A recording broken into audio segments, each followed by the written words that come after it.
Hey guys, so this is just my short review of the Acer CB280HK 4K monitor. I'm just doing this review because when I was purchasing the monitor I couldn't find many reviews myself and I thought it would help a lot of you guys out. So it's been recorded off an iPhone, so it's not going to be the most professional video, but I hope it helps you in your decision whether to purchase the monitor or not. So I'll just get my sheet here. So it's a full 4K monitor running at the full 3840 by 2160, as you can see there. Just focus, yeah, it's good. And now I just wanted to cover about the 60Hz, 30Hz thing.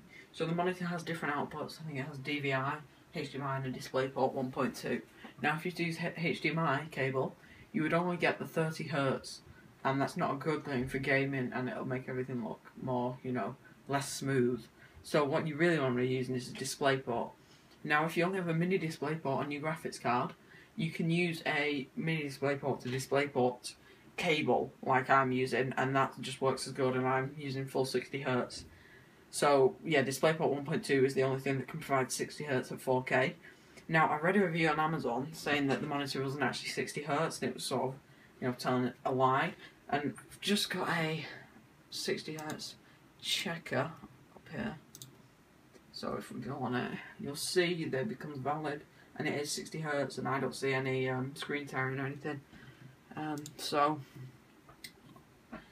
I'm going. Oh yeah, I also saw a review about ghosting. Now, the monitor doesn't ghost at all. For example, I'm just going to pull up a Google Chrome and just move it around. There's no ghosting at all, really. Maybe the minorest trail, but that's present on every monitor. So I'm also going to cover colours. The monitor produces very accurate colours. There's hardly any colour shift from side to side, and we can. I'll just take the camera off. Cameraman here. Can try and show you the viewing angles. They're basically fine all the way.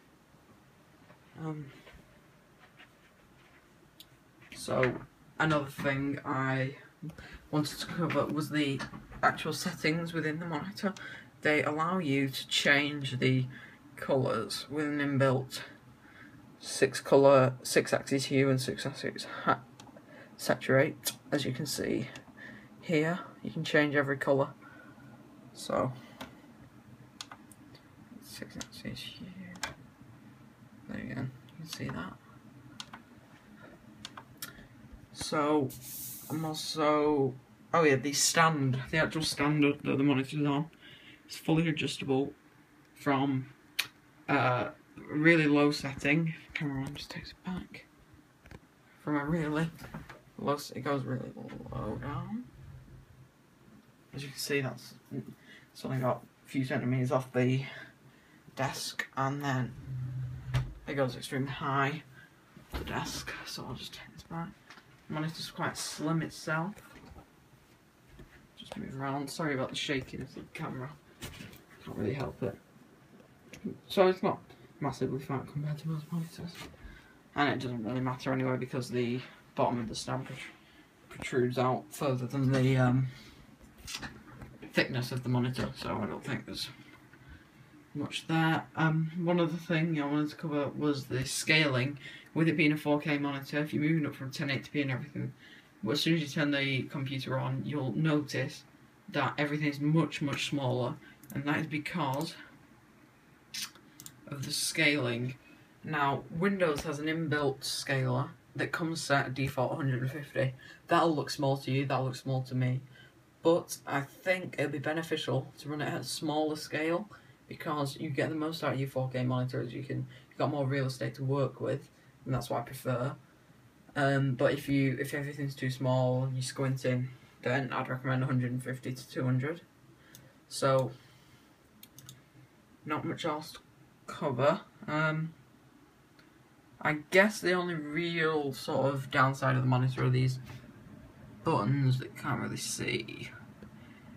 There's no downside, it just takes a while to get used to them. They're not labelled, but you can just, like, if you see here, it shows you what you're going into.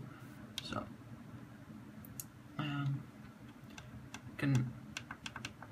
Yeah, there's no real problem there. So, I'm happy to answer questions in the comments below. I'll reply quickly. And I would definitely recommend this monitor. I haven't had any problems with it. Gaming on it's awesome as well. For example, I run these games that you see up there. They run perfectly, especially because the monitors got 1 millisecond response time. Gaming's fluid and it handles gaming with not a H really. Not much else to cover. Yeah, that's about it really. Thanks for watching, and comment below any questions you've got or anything. Okay, thanks. Bye.